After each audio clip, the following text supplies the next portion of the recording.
Hello friends and future doctor, welcome to our channel हिंदीपीडिया।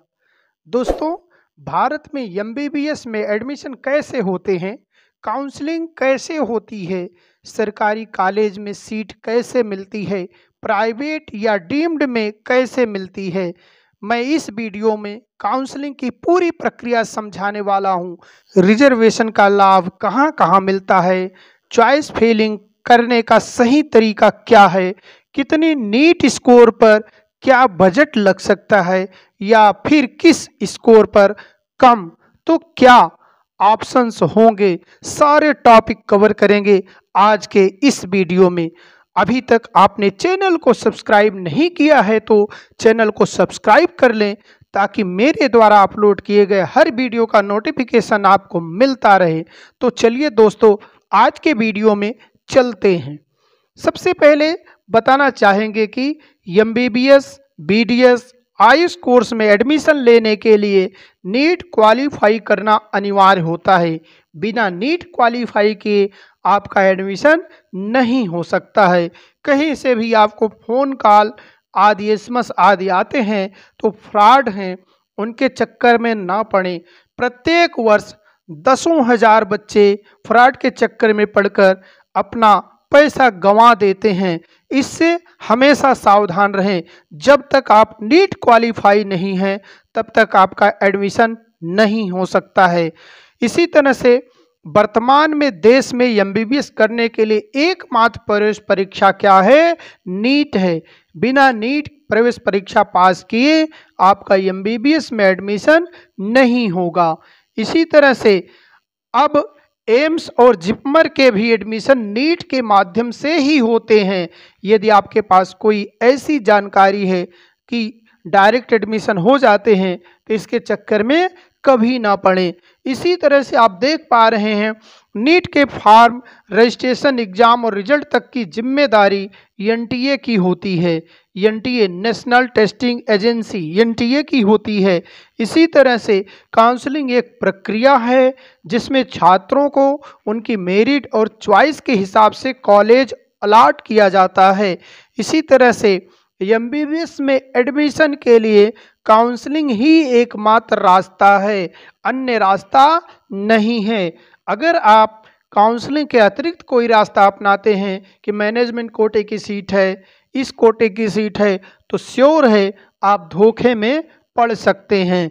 इसी तरह से एमबीबीएस में डायरेक्ट एडमिशन नहीं होता है। स्पष्ट कर रहे हैं, बार बार बता रहे हैं कि डायरेक्ट एडमिशन के चक्कर में ना पड़ें। हर वर्ष दसों हजार बच्चे इस चक्कर में पड़ करके अपने आप का नुकसान कर लेते हैं। इसी तरह से बिना नीट क्वालिफाई किए आप अब्रॉड में भी एडमिशन नहीं ले सकते हैं, अर्थात नीट क्वालिफाई करेंगे तभी आप विदेशों में भी एडमिशन पा सकते हैं। इसी तरह से आगे बढ़ते हैं।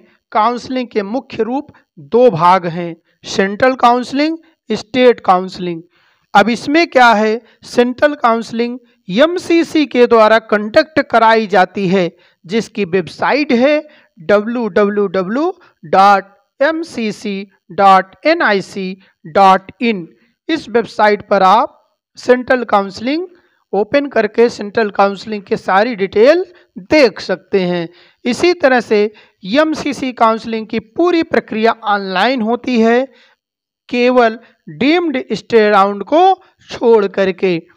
आगे बढ़ते हैं। 15% ऑल इंडिया कोटा में सभी राज्यों की कुल सरकारी सीटों की 15% सीटें होती हैं। कुल सरकारी सीटों की 15%, अर्थात राज्यवार जितनी सीटें सरकारी सीटें दी गई हैं उसमें से 15% सीटें ऑल इंडिया कोटा में चली जाती हैं जो सेंट्रल काउंसलिंग के माध्यम से मिलती हैं। इसी तरह से 15% ऑल इंडिया कोटा के लिए सभी राज्यों के छात्र एलिजिबल होते हैं। किसी भी राज्य का छात्र है 15% कोटे में वह अपना स्थान बना सकता है। इसी तरह से ऑल इंडिया कोटा में प्राइवेट कॉलेज की सीट नहीं होती है। हमेशा याद रखेंगे, कोई भी प्राइवेट कॉलेज की सीट इसमें नहीं होती है। आगे बढ़ते हैं। सेंट्रल काउंसलिंग से ही एम्स की 100% सीट की काउंसलिंग होती है। सेंट्रल काउंसलिंग से ही एम्स की 100% सीट की काउंसलिंग होती है।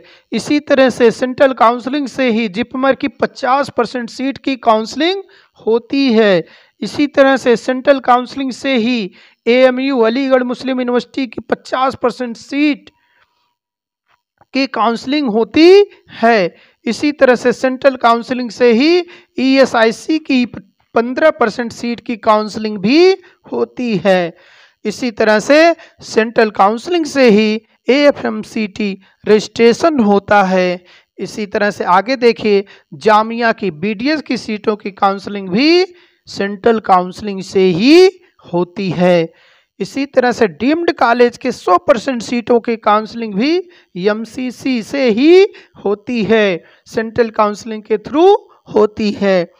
एमसीसी से ही डीयू के कॉलेज एवं आईपीयू के 2 कॉलेज की स्टेट काउंसलिंग कराई जाती है। इसी तरह से आप देख रहे हैं 15% ऑल इंडिया कोटा होता है, 100% ऑफ एम्स में जो कोटा होता है, 50% ऑफ जिपमर में होता है, 100% ऑफ बीएचयू में और 15% ईएसआईसी में, जो सेंट्रल काउंसलिंग के थ्रू कराया जाता है। इसी तरह से 2021 से पहले इसे 15% ऑल इंडिया कोटा के लिए भी लागू कर दिया गया। अब आगे है रिजर्वेशन इन ओपन स्टेट। जो ओपन स्टेट है वहाँ रिजर्वेशन कैसे, एससी के लिए 15%, ईडब्ल्यूएस के लिए 15%, ओबीसी के लिए 27% और एसटी के लिए 7.5%। इसी तरह से सभी राज्यों में एक काउंसलिंग अथॉरिटी होती है जो स्टेट काउंसलिंग कराती है। स्टेट काउंसलिंग कराती है जो स्टेट राज्यवार काउंसलिंग अथॉरिटी होती है। आगे अलग अलग राज्यों में काउंसलिंग के नियम अलग अलग हैं। रिजर्वेशन एवं सीट डिस्ट्रीब्यूशन में भी विविधता देखने को मिलती है। बाकी जानकारी अगले वीडियो में। आज के लिए इतना ही, धन्यवाद।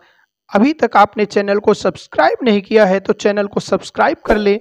वीडियो को अधिक से अधिक दोस्तों में शेयर करें, लाइक करें और कमेंट करके हमें यह भी बताएं कि आपको वीडियो कैसा लगा। जय हिंद, जय भारत।